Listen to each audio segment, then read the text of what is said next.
Morning guys, Mark here, Celtic Crossbows, on this lovely 4 AM sunny morning in South Wales. It's pitch black outside. We've had thunder, we've had lightning, torrential rain, and there's quite literally a river running down the road outside. So we look at the new Series 2 Mark II Steambow Stinger Tactical. Why is she Mark II? So eagle-eyed already noticed on this new chassis, the cutout for your bowstring in what effectively is the breech is now a smaller notch. The edges have been chamfered to give a crisper, cleaner release. The QR system is now a standard fitment. So this is the new base model for the Steambow Stinger Tactical. To compete with competition as well, she now comes with the tuning trigger. So is a whole host and raft of modifications on the Mark II Steambow Stinger to the Mark I. Released on November the 1st, 2023, so just a few days ago. I've got the latest and the greatest of all the modern crossbows, in my opinion. She got the metal magazine, and just showing the breech now. As you can see here, she now has this lovely chamfered breech area, bowstring retainer, call it whatever the hell you like. It's now got a 15-degree angle running off it, and from the front as well, from the side, it's now got a slight convex as well, sorry, concave, so the string sits more definitely in the groove, but less friction on the string when you release. So when you pull up, it's pressure, pressure, pressure, pressure, pressure, pressure, twang, gone. So it's a much improved trigger release system, going out to the tuning trigger as a standard fitment. Okay, the next step we look at now is the riser. We now want the V3 riser on the Steambow Stinger. The V1 being the EK archery based Stinger 1. The V2 or S2 being the introduction model of the Stinger 2. This model, if you like, is the V3. What they've done is as well, which is a nice upgrade as well. If you look here at the front, get the probe past the camera, is now a straight flush. You can't see it passing away, coming on the other side. It's now a straight flush to the rail. If I open up my magazine and show you inside now, when she closes, you can see now she's a smooth straight through finish, so again full rail, and when it closes, it is now a perfect flush. Now if you go on the Steambow website, it shows two risers for your prod. This is the standard Mark I riser, so to speak. Just taking my limb out.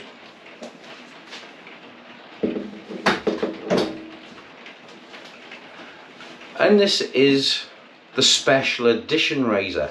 If you've got the special edition Steambow Stinger, which come with serial numbered, this is the riser that you need.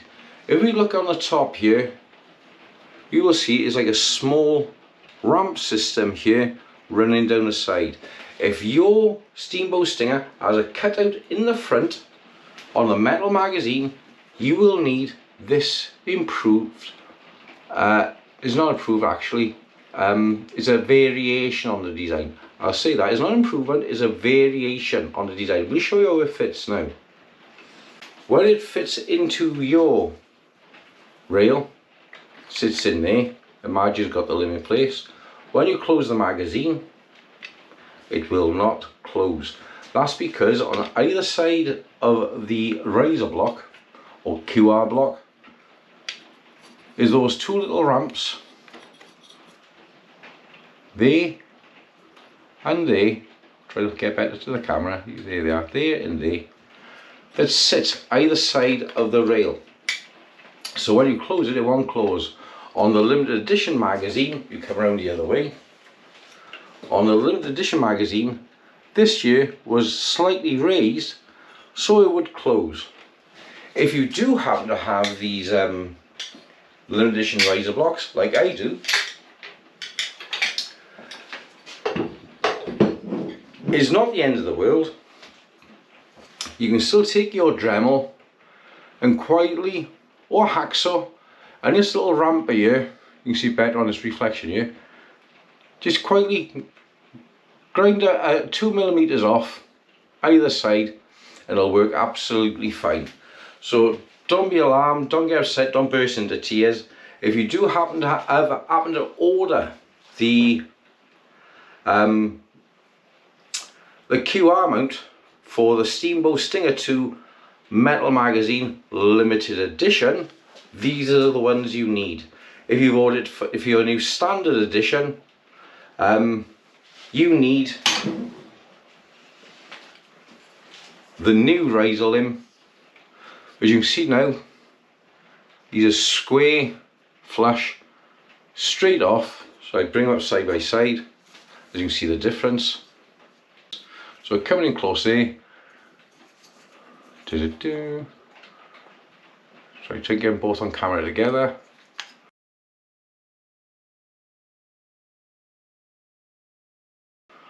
So yeah, you can see the difference in the face, slight difference in the face, and a slight difference in the profile. Okay, so that's the new upgraded limbs taken care of.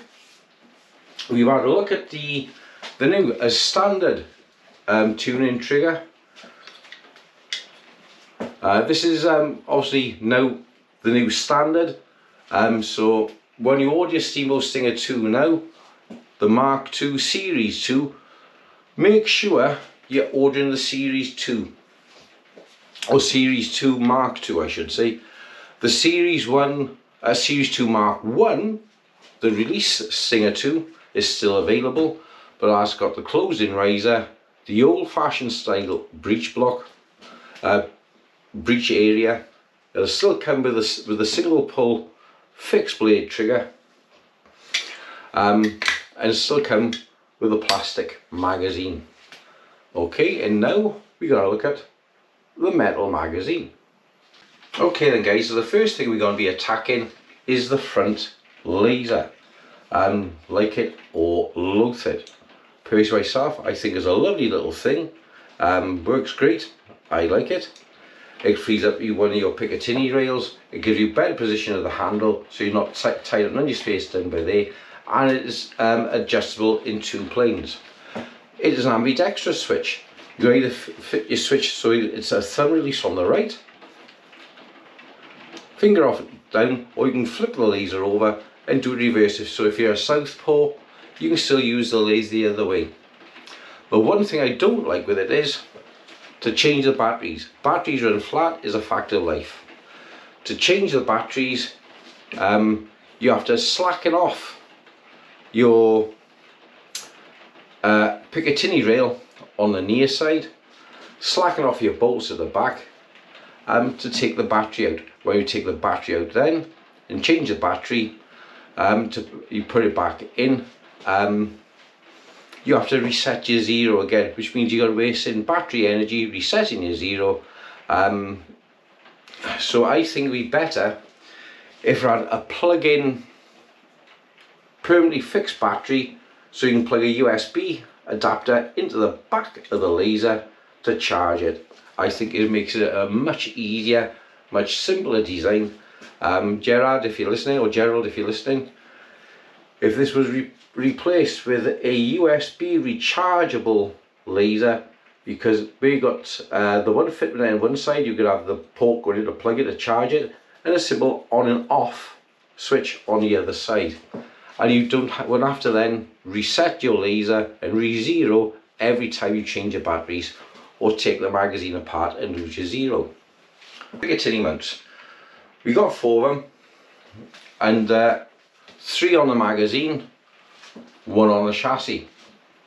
The 3 on the magazine are all metal mounts. They're not plastic, they can't be chewed up, they're good, they're solid. You can have a really good grind on them. you're not going to break them. And because they are bolted on as well to the magazine, they're not cast as part of it. If you do damage them, you do cross-thread them, you can replace them, and they are available. So that's a thumbs up from me. That's a great option. When you fit in your metal magazine, you must install these black washers here. Otherwise, when you're cocking, the limbs will dig into the body and gouge it all the way up, giving you an unsightly mark. Okay, so we've looked at the front end, we've looked at the laser. Now we've got to look at the sights. We've got to come from this side because you won't be able to see from the other side. It's cute, very cute little fibre optic front sight here. Now with horizontal adjustment. Just in here, you can now adjust your front sight left and right, which is great compared to the old sight, which was just a fixed post at the rear and fixed post at the front. So at least now you have got lateral adjustment in the horizontal plane to give you a better accuracy out of the box without having to sight in your laser straight away, without having to sight in the scope straight away. If your batteries fail, you still have a backup system on the crossbow to make your life easier. Is the thumb release for the magazine, and this is a really sweet improvement over the plastic magazine.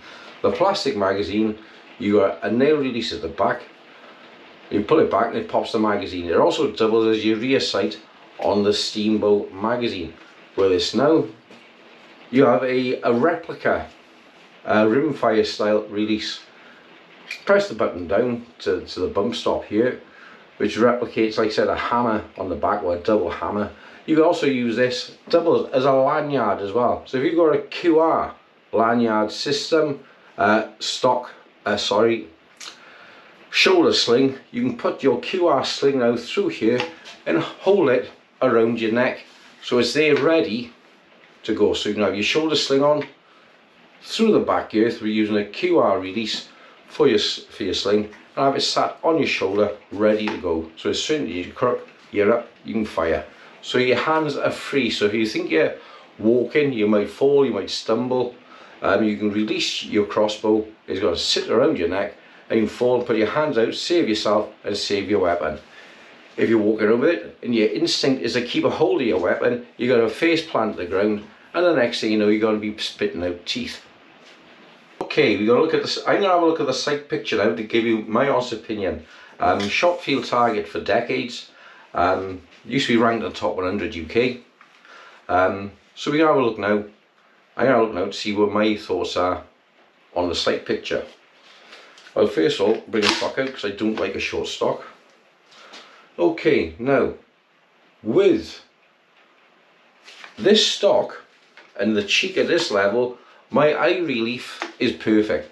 The comfort for me sits right in my crook of my shoulder,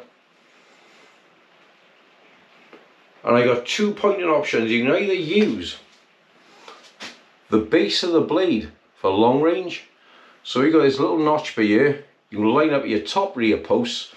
So I'll give you a long range because you're bringing your front end up, and your post is slightly proud at the front. I would probably say has a 30-yard range mark. We shall see this on the fine range when I take it outside. And the bottom bead, if you bring it down the middle, is a notch. Bring it here, see if you can see it here. Down in the centre of the notch. And that sits exactly flush with the base plate of that. So I would say I'll give you an intermediate range, 0. And of course then, if you want to bring your bead all the way down into your notch, so I'll give you another point of aim. So you've effectively got 3 points of aim in your trajectory on the sighting system. Excellent, love it. And they're alloy, they're solid, low profile, unlike the Yak Terminator 3 where they sat right up in the air. These are really low profile sights, and the closer you get your eye to the sighting plane, the more accurate you're going to be. That's a fact. If you've got a scope which is really high up, air rifle shooters will know this, rimfire shooters will have a clue what I'm talking about probably, because they aim flat at every trajectory apart from over 1,000 yards, which is, for an air rifle, is probably the same as shooting at 100 yards. So if you can shoot an air rifle, anybody can shoot a firearm. So same with these. If you can get your trajectories right with a crossbow, you can go straight up tomorrow and shoot a 50 cal as if you was using a water pistol. It's that easy. For the eagle-eyed amongst you, you've noticed that the magazine now lid stays open because it's now a spring-loaded lid. It's a really solid lockup. There's a tiny little bit of rattle, but you can overcome this if you just use some double-sided felt tape. Where the lid sits on the back by here, just put a half a centimetre square on the back, so when she comes down and locks in, you can just lock that. Same as on your Picatinny rails, you can do the same with those. You can put a felt line on the back of it, so any vibration, it'll act as a damper and take vibration out and give you a much sweeter ride. Okay, so we look at it now. The speed loader clamp, let's flip her over. The speed loader clamp, she's ambidextrous. You can either fit her from the left or the right, and you see her there. It's a plastic button or nylon. Lovely little design. You just pop the spring out and you can flicker left or right hand side to your preference, so you're not tied up with just using the thumb on the one side for the magazine. This is great, I love it. So you can put your magazine in, which I'll show you now, and you can just hold it with one thumb, and if you don't need it, you can just release and take the magazine back out. If you're going to be using these bolts, this is for my fishing bolts, but you're going to use a short version of these with this kind of fletching on the back, they will not work with a speed loader. As you pull out the stripper to release the bolts, you will not be able to physically pull them out. There is no give in these flights at all to allow you to pull the stripper out to load the magazine. These are specifically used for nose loading of your bow, same as the EKR9. Okay, next bolts we look at, these ones. They fit in the magazine and they fly okay, but these are, again, these are rubber vanes, very nice, but they're too stiff. So again, when you try to pull the stripper out, you can actually strip these off the vanes and damage them. So we're going to look now at, this is one of my bolts, one of my long range bolts. Doesn't fit in the magazine, but does fit in the stripper. These are nice soft rubber fletchings, you can see, much softer, much more give in the magazine. So when you pull the stripper, the wings or fletchings flex, allowing you to strip them off the vane. So we're going to look at that now, that process. So I'm going to bring the camera down now as we can have a better look. Everything's in place. You've got your magazine screw in the back, and you just simply open up your breech. Your speed loader, then take it with your finger, you put it straight back towards you, don't put it at an angle, nose down in, locks in, press your button. Now with your button pressed, you can pull your stripper straight up, take your thumb off, so now you've got both hands free, pull out your magazine, and you're now ready to rock and roll with your 5 shots. It is a 6-shot magazine, but she only takes 5 in the speed loader, so you can always keep 1 in the breech ready to rock and roll, and 5 on standby should you need them. So bolts I'm using, my own bolts, my Badger bolts, 300 grain, lovely bolt, very nice soft fletchings, so they work really nice with the speed loader magazine, which is something a lot of these bolt makers will tell you. You do really need nice soft flights on your crossbow bolts to work with the stripper. If they're a solid bolt, again, I'll show you a solid flight like this. You will have to really rip the stripper off, whereas if you've got a nice soft flight, they'll work better. Some of the sharp-eyed amongst you might have noticed that the cocking arms are jet black. That's because these are the limited edition cocking arms off the limited edition Steambow Stinger S2. Steambow still have some of these available, and there was a special order for me, and I think it really makes it a little bit different from the rest. Why the orange grips? Because I'm doing a survival series at the moment, and I wanted them for one of these. And I'll be putting this on my next order back over to Tactical Black. Okay, so this is just a temporary thing. Right, next we're going to look at the buffer tube.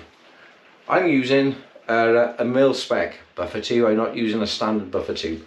The reason being, with the 120 pound bow limb and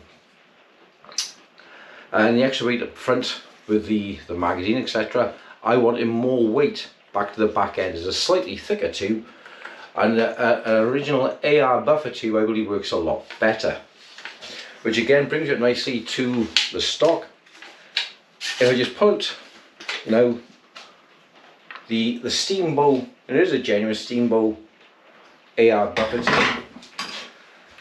This is the buffer tube I use on a daily basis. I just get it in. This one here, double lock, quick cam release, raised cheek piece. Because I prefer a higher stock. Get in the bugger. There you are. So when she's locked in,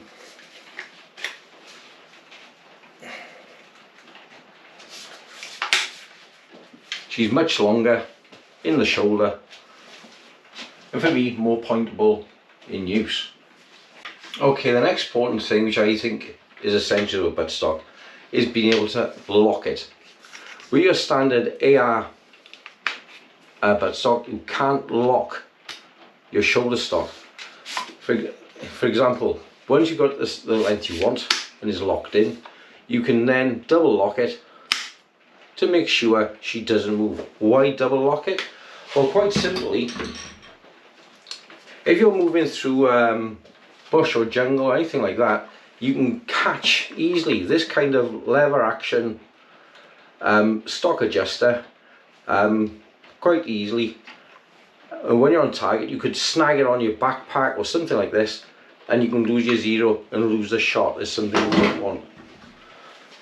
So with the RISR system or riser, you've got a variable height and cheek comb. You can buy these in different sizes. You can see you've got the screw attachments here, so if you want to fit something underneath or around, you can do, and it doesn't affect your lock once it's in. It can't just be released once it's in place. Also in the stock as well, this clips, and you've got storage in here, so you can put your spare bowstring in the back, in the tube, which means you'll always have a spare string on you when you're out in the field, which makes it a lot more tactical mission ready. So at the moment I'm running the 120 limb, but it's not going to stay the 120 limb, because at the moment in this configuration, brand new and everything really tight fitting, it really does put an extra strain on the system when you're cocking. It does feel more like 130, 140 to me when you're cocking it. Bear in mind, if you see my previous videos, I've done experiments with twin limbs, etc., going up to 160, yeah, about 160 pounds in the Steambow, and I said about 120, 130 was a sweet spot, and I had it exactly where I liked it. And so yeah, so being a brand new system, it does feel heavier. So for running the system in, I will be switching over to at least this 90 pound Pro limb and see how she feels. If need be, I'll drop back to a 55 pound limb just to get the system working and free everything up nicely and lubricated and how I like it to operate. At the moment, can use it in this configuration, so it's you're on your shoulder, release, and you can see it's stiff. You can't just release and bring down to use. It's very stiff. So until she frees up a little bit, you couldn't use it shooting from the shoulder. You'd have to come down into your stomach or hip to cock it, to get the leverage on, to get past the friction, see? But again, that's because she's brand new out of the box. Can I see any other improvements for it? I think on the front Picatinny mount could be a slight notch on the front Picatinny mount to give better access to the laser on and off switch on both sides. It wouldn't have to be handed, you could just flip them over from one side to the other. I think the moulding for the grip needs to be slightly improving. See here now where I bring it right into the camera, or try to. It needs to be improved for a better on it. This is QC at the factory, not Steambow's doing. Is with their suppliers. Obviously, they need to check the fitment and operation a little more closely, I think. And I think for the front laser, this really needs to be a USB laser, either plugging from left or right to charge it, because it would save when the battery die. I have to split the magazine, and that's what you have to do, because we got the button for the magazine, but there it won't just pull through. You have to quite literally take the mounts off, undo the front, split the magazine to take the laser out, change your batteries, put it back in for it to work. And again, you lose your zero when you do that. So I recommend when you take your laser sight out, touch up paint on the side here, white paint, just a touch, at 3 o'clock and 12 o'clock, or underneath the barrel. Don't have to be white, could be red, any colour you fancy really, or even a slight scratch. So when you put it back in, it lines up perfectly every time, and it saves you too much time having to re-zero your sight every time. So that's the three things I could see on the new Steambow S2 Mark II that needs improving. A slightly better moulding for the design of your upgrade grips. It should be identical to the supply grips from the factory when you buy a Steambow Stinger. For some reason it's not. Why? I couldn't tell you. I just wasn't prepared to send it back and wait a fortnight to get a replacement set. So I just pushed ahead with it. So that's my first recommendation for an upgrade, is better design moulding of the grip. Second design thing which I think needs doing is a notch in the side of the Picatinny rail to give you better access to your on off button. And the third, like I said, with the laser, USB. Apart from that, the system is great. The sights are great, the operating is great, how the magazine system works is absolutely smack on. I do love the improved pivot for the stock. The QR system, that's improved, so we no longer now need two different QS systems for your bowling. They will all work off the one if you buy the new magazine. Finish, fantastic, second to none. I absolutely love it. Depending where you are in Europe or America, if you're in the UK, it's roughly £400 for the magazine. £300 for your Steambow, so that's 4, 5, 700 quid. Time you buy your AR stock tube, military spec stock tube, upgraded buffer, your laser sight for the front, and your QR magazine, you run about £850. It's a serious piece of kit. If you're really serious about bug out, home defence, shit it's the fan, this is the crossbow for you. The sister crossbow, I say sister because it's the company which supplies me Mancung. This is the crossbows I supply, and the build quality and the effort they put in is much better than this, although it's a sister crossbow. It comes off the same Polang factory in Taiwan stroke Hong Kong, People's Republic of China, blah blah blah. But for me, as they say, once you go black, there's no turning back, and I'm going black all the way. This is absolutely banging. I love it. like I said, apart from a few modifications which we'll probably see in the Series 3, we'll see what comes out with it. But coming in January, I got something new for you, and I already know it's coming, and it's the new overshot magazine loading system, and we've got one already ordered for January. So it'll replace the alloy mag with a quick release mag as well. But I'm not going to break up this. I love it. I'm absolutely in love with it. She's stunning. I'm now using it on another Steambow chassis, probably the survival chassis which I'm building at the moment. Thanks for watching. Take care. I love you guys loads, and I'll see you on the next one. Thanks and bye bye.